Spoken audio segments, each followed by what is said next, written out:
Hi students, welcome to another video of Smartly Learn. In this video, let's find the solution for the first question in exercise 7.8.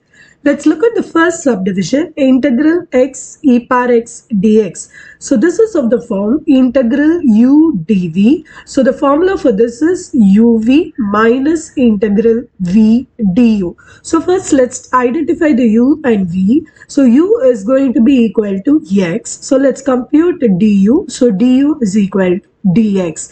Now dv is going to be equal to e power x dx, which means v is going to be integral of e power x dx, which is e power x.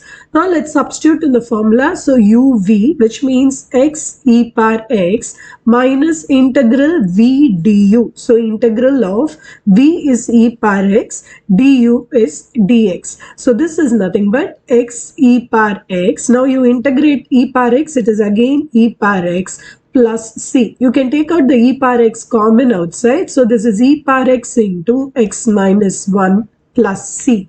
Now let's take up the second subdivision. So first let's identify the u here. So u here again is going to be x, which means du is equal to dx. So dv here is going to be e power 2x dx, which means v is equal to integral of e power 2x dx, which is e power 2x by 2.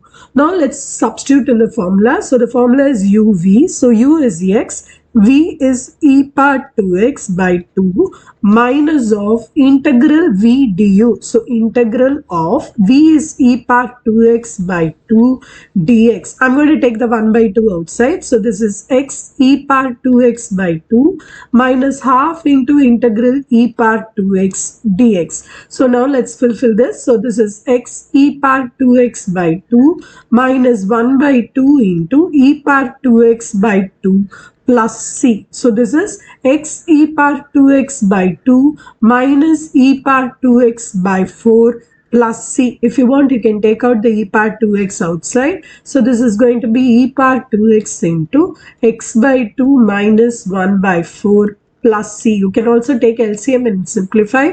So this is e power 2x into 2x minus 1, the whole thing divided by 4 plus c. In the next video, we will find the solution to the second question in this exercise. See you in the next video. Bye.